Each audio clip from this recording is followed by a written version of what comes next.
most of the parables, if we continue with this series of parables in Mark 21, and Matthew 21, are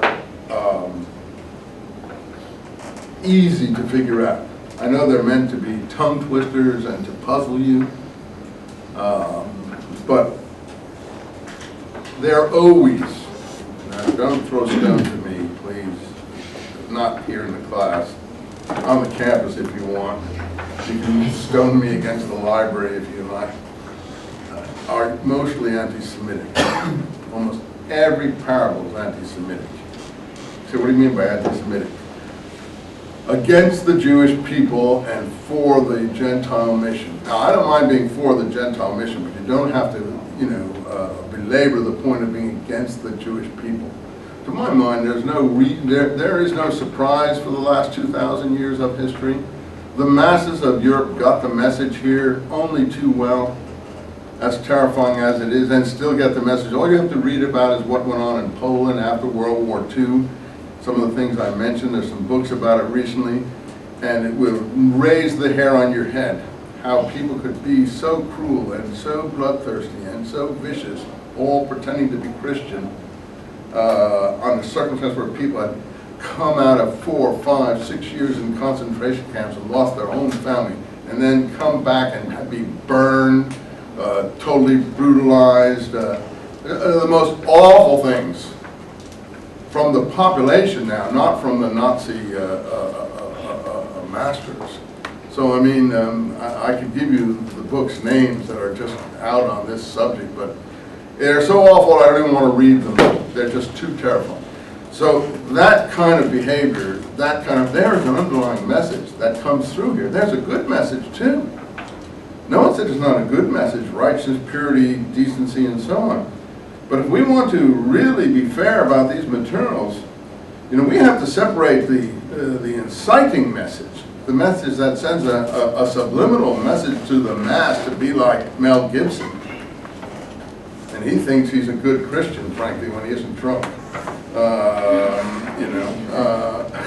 But Christianity, he knows, as far as he's concerned, feels that one sinner is worth 100 righteous ones, one lost sheep in the wilderness, as it's put. The rescue of one sinner is worth, so he's always in good shape sinning because he can be re-rescued and re-rescued and re-rescued. But I don't think that's what the scroll's for. So let's look at another parable just for fun, and then we'll go back to where we were with the early mission where we started, because you may not believe me here. Let's look at the next parable. I predict, I don't even know what this next parable it is, but I predict it'll be anti-Semitic. Here another parable. There was a man that planted a vineyard. Planting is extremely important language. If you read my new book, I have a whole chapter on every plant which my heavenly Father has not planted shall be uprooted. And why do I have a chapter on that? Because if you look at the Damascus document, the key document in the Dead Sea Scrolls that tells the history of kind of Antiochs, the first column reads, I don't have my translation, I have one of my competitors here who often has it a little bit skewed, but we'll see if we can depend on him here. Hear now, all you knowers of righteousness. He who has ears, let him hear. Addressed to the knowers of righteousness, and consider the works of God, works righteousness oriented.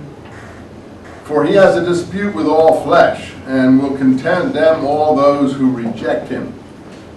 For when they were unfaithful and forsook him, he hid his face from Israel and from the sanctuary, his sanctuary, and delivered them up to the sword. That's at the time of Nebuchadnezzar and the Babylonian captivity. This is, again, code language. But remembering the covenant of the first, that is the ancestors, Abraham, Isaac, and Jacob, the forefathers, he left a remnant. The remnant, I think you'll find in prophets. This is all drawn from prophets and other things. The remnant, I think you'll find in Ezekiel, speaks of the remnant. I'm not completely unsure if Jeremiah doesn't either, but the remnant is mostly found in Ezekiel. He left a remnant to Israel and did not deliver them up. Look at the language of delivering up. We have Judas Iscariot delivering Jesus up to execution. Here we're talking about delivering them up to the sword here. Parallel language, used a little bit differently. I think there's an interconnectedness of all this kind of language that doesn't immediately present itself, but does on deeper study. And in the age of wrath, the age of wrath comes from Daniel and Ezekiel, a little bit Jeremiah. 390 years after he'd given them over to the hand of King Nebuchadnezzar in Babylon. The 390 years has been much cause for debate in Qumran studies. But they didn't have an accurate understanding of chronology at that time. We just have to read rabbinic literature, read Josephus. They didn't know how long transpired between the destruction by Nebuchadnezzar and the present time. They did not have accurate calendrical reckonings for that.